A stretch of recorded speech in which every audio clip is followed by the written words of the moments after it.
Entonces es la conducta interpersonal del terapeuta el que ayuda a cambiar ese conducta interpersonal que no está funcionando por parte del cliente. Pero ¿qué llamamos competencias o conductas interpersonales? Cuando hablamos de competencia, no estamos hablando solamente de topografías de conductas, sino de clases, de diferentes morfologías de conducta interpersonal que son efectivas en el ambiente de las personas. Callahan, Glenn Callahan estableció una categorización de lo que podemos llamar repertorios interpersonales o competencias interpersonales que van a ser el objeto de cambio para las personas en la psicoterapia analítica funcional. Él pone 5 clases: la clase de asertividad de necesidades, la clase de bidireccional en la comunicación, la clase de manejo de conflictos, la clase de disponerse y mostrar intimidad o cercanía, y la clase E de experiencia y expresión emocional. Todos esos repertorios van a ser lo que permitan a alguien funcionar de manera ajustada o de manera competente al contexto, y van a ser en FAP y para el terapeuta FAP pues el foco de intervención dentro de esa relación terapéutica.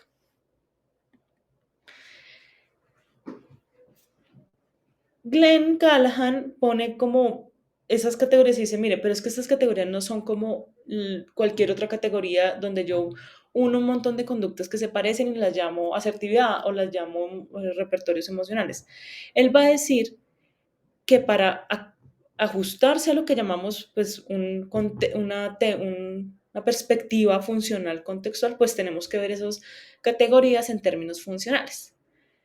Y si la hablamos en términos funcionales, y voy a ir un poquito abajo, pues vamos a reunirlos a través de clases o que son mantenidas por reforzamiento positivo, tangibles o atención, y clases que se reúnen a través de reforzamiento negativo, que es por evitación o escape. Entonces ustedes van a ver que en el lado izquierdo tenemos todo un set de repertorios, problemas interpersonales, que van a ser nuestras CSR1, van a ser esas conductas problemáticas en sesión, en términos funcionales. Y en el lado derecho van a ver las habilidades interpersonales, que son las SR2. Si ustedes se dan cuenta, en la parte derecha ninguna de ellas está con el título de clase funcional, o sea, no tiene o mantenida por atención o no mantenida por reforzamiento negativo, porque de lo que se parte es que si ese repertorio es funcional es porque es mantenido por reforzamiento positivo, y reforzamiento positivo de alta calidad. ¿Y qué quiere decir de alta calidad? Pues que es valorado de manera alta por el usuario o por el cliente.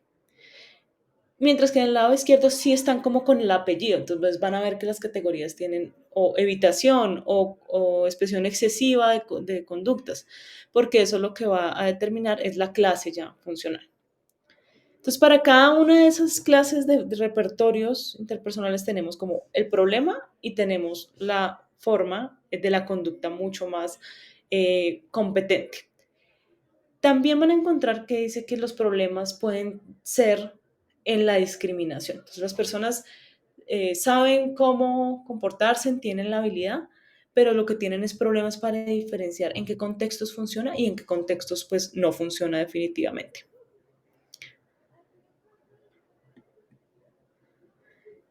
Como les decía, nuestra visión desde FAP va a ser, ok, tenemos esas categorías, pero ¿qué lo mantiene? Entonces, el análisis funcional va a estar siempre debajo de todas esas categorías, diciéndonos dónde tenemos como terapeutas que cambiar. Y yo les hago como esta especie de metáfora que ayuda a veces a las personas a entender cómo funcionan las clases funcionales. Si hablamos, por ejemplo, de evitación, podemos decir que las personas hacen cosas en relación o en escape en relación con eliminar serpientes, eliminar estímulos que son aversivos. Entonces, por ejemplo, una persona puede tener problemas o tiene una conducta mantenida por evitación en términos de intimidad, y lo que pasa es que las situaciones de intimidad pues son, por su historia con las situaciones de vulnerabilidad, pues serpientes. Entonces las personas empiezan a hacer cosas para no generar esa intimidad, dada la historia que tienen aprendizaje. O las personas también mantienen la conducta pues por reforzamiento positivo. Ahí a mí yo siempre he pensado que el término atención es un término muy desafortunado. Debería ser como solamente reforzamiento social, implica cariño, implica validación, implica entender al otro. Y lo podemos poner metafóricamente como esos cachorros que obtenemos. ¿Qué cosas a veces las personas por obtener un cachorro hacen? Entonces, por ejemplo, las personas que tienen excesos en expresión emocional, puede que hagan todo eso por obtener el cariño, la atención, el afecto, la cercanía con las personas, pero repertorio es tan excesivo que se vuelve disruptivo y genera problemas para crear vínculo. Entonces, miren que la conducta desde FAB tiene esos dos lugares de mantenimiento, o se mantiene por reforzamiento positivo, obtención de cachorros, o por reforzamiento negativo, que en últimas es eliminar serpientes. Y nosotros en terapia, como somos parte del ambiente social, pues podemos también proveer esos reforzadores. Va a ser nuestro trabajo con base en la formulación de caso, decir, bueno, ¿qué pasa en este repertorio interpersonal que yo requiero cambiar a través de proveer una u otra contingencia? Ok, pero para poder reforzar o cambiar las conductas de nuestros consultantes interpersonales, pues tenemos que vernos a nosotros mismos. Y eso es lo que yo llamo el terapeuta naturalmente reforzante. ¿Qué implica notarnos? Implica ver qué en nuestros repertorios resulta reforzante para las personas en el mundo en general. Uno de los repertorios que es básico y que refuerza muchísimo la conducta del speaker, del hablante, es el escuchar atentamente, el prestar atención a lo que se le está diciendo. Habilidades tan básicas como el parafraseo, el resumen, el reflejo, puede ayudar a que la persona siga hablando de lo que necesitamos que hable.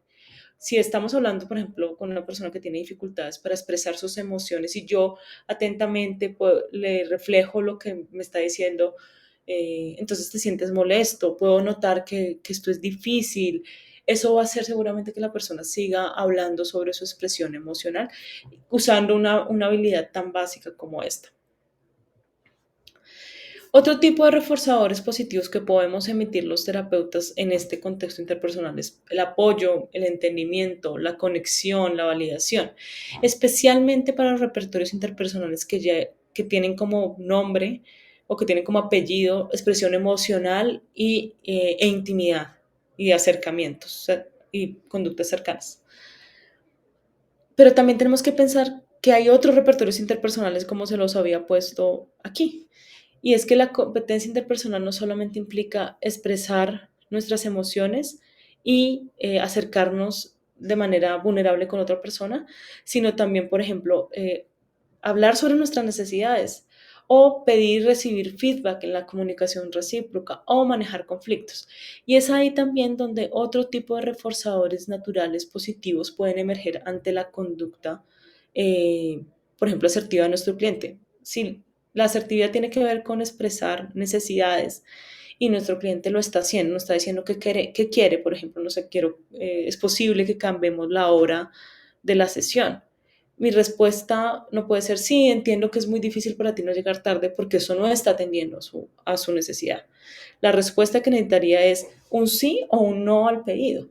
¿Sí? Entonces, sí, ven y negociamos, entiendo que no puedes venir y vamos a negociar cómo puedes llegar o qué tipo de hora o qué hora llegamos. Entonces, hay que tener cuidado con el tipo de reforzadores que tenemos o que emitimos no se conviertan en un estándar, porque entonces se vuelve inflexible. Es como si todos los repertorios interpersonales se mantuvieran por los mismos reforzadores. Hay que tener atención de, ok, ¿cuál es el repertorio problema? Y saber discriminar cuál puede ser el mejor reforzador para ese repertorio. Ahora, les he hablado cómo reforzar positivamente y sobre todo eso se presenta para la CSR2. Cuando tenemos CSR1, que son las conductas problema, y estas conductas son tantas que no dan espacio para identificar o para que o sí, hacen tan pobre el repertorio de mejorías, necesitamos generar otras estrategias. Ya el reforzamiento positivo no se va a poder emitir porque pues no hay oportunidad, el cliente no está generando esas CSR2. Es ahí donde el uso de reforzamiento diferencial es clave. ¿Sí? Puede ser reforzamiento diferencial de conductas alternativas, es decir, la conducta, eliminar o bloquear o extinguir la conducta problema y dar la posibilidad para una conducta de mejoría, y ser explícito en lo que se quiere. Entonces, por ejemplo, si es alguien que tiende a evitar expresar de nuevo los conflictos, ¿sí? Y entonces han habido algún desacuerdo y lo que dice el cliente es, ¿sabes qué? He pensado que deberíamos dejar de vernos o espaciar, empezar a espaciar las intervenciones. El terapeuta, para que haya una afirmación mucho más clara de lo que está sucediendo, podría decir, para un momento, o sea, como, paremos aquí lo que me estás diciendo sobre que espaciemos. Y lo que te noto raro y extraño, ¿me puedes decir qué está pasando con nosotros que quieres que empecemos a espaciar las sesiones? Y lo que está haciendo es parando el problema de, por ejemplo, evitar hablar sobre lo que no está de acuerdo, lo que está siendo difícil en la sesión, e invitar a la persona a que lo haga. Entonces, eso es lo que diría uno, está haciendo un reforzamiento, está empezando a hacer un reforzamiento diferencial de conductas alternativas. Claro, cuando la persona diga, sí, mira, es que me estoy sintiendo frustrado en la sesión, o siento que tú no me escuchas, cuando dice lo que está pasando, ahí presenta las SR2 y ahí sí se da un reforzador positivo. Entonces, ¿por qué reforzamiento diferencial y no solamente hacer bloqueo o extinción? Decirle, en el caso de esta persona, decirle, ¿sabes qué? No te creo. Eso sería más un castigo o un bloqueo y no más. El racional para hacer reforzamiento diferencial en las conductas, especialmente interpersonales, es porque crean la oportunidad para otro repertorio. Ni el castigo, la extinción no enseñan nada nuevo. En cambio, tener un programa de reforzamiento más complejo como diferencial genera oportunidades para crear nuevo repertorio, que en últimas es lo que queremos hacer. Otros dos repertorios que ayudan, pero que no son parte del reforzamiento, son la toma de perspectiva y el desarrollo de un barómetro interpersonal.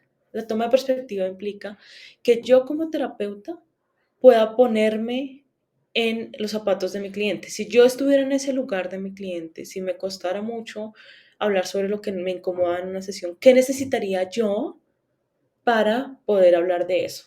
¿Qué necesitaría de otra persona? ¿Qué necesitaría mi terapeuta? Eso me ayuda a poder empezar a identificar y discriminar cuáles son los repertorios objetivos, cuáles son los repertorios alternos. Entonces, la idea es que esa toma de perspectiva me dé más contexto, me permite discriminar el repertorio que puedo utilizar para reforzar o para evocar nueva conducta. Y el barómetro interpersonal hace referencia a la discriminación de respuestas privadas por parte del terapeuta que le puedan dar algún tipo de indicio sobre cosas que están pasando en la sesión. Entonces, cosas como cuando, por ejemplo, esta persona viene y le dice al terapeuta, no, quiero espaciar las sesiones. Y el terapeuta se siente incómodo. Y en lugar de decir, qué mamera sentir esto y no de hacer su presión sobre la emoción, notar qué es lo incómodo, qué es lo que no le está sonando, darle la invitación a esa respuesta privada, esa discriminación de los eventos de la respuesta privada, puede ayudarle al terapeuta a tomar una decisión de cómo evocar conducta o cómo reforzar diferencialmente o positivamente lo que está sucediendo, en lugar de ignorarlo y dejarlo pasar porque no vimos nunca nuestra respuesta emocional. Entonces, estos dos repertorios de discriminación principalmente, como la toma de perspectiva, y el barómetro interpersonal nos van a ayudar a poder establecer qué está pasando en la situación y pues ser efectivos a la hora de reforzar naturalmente una conducta.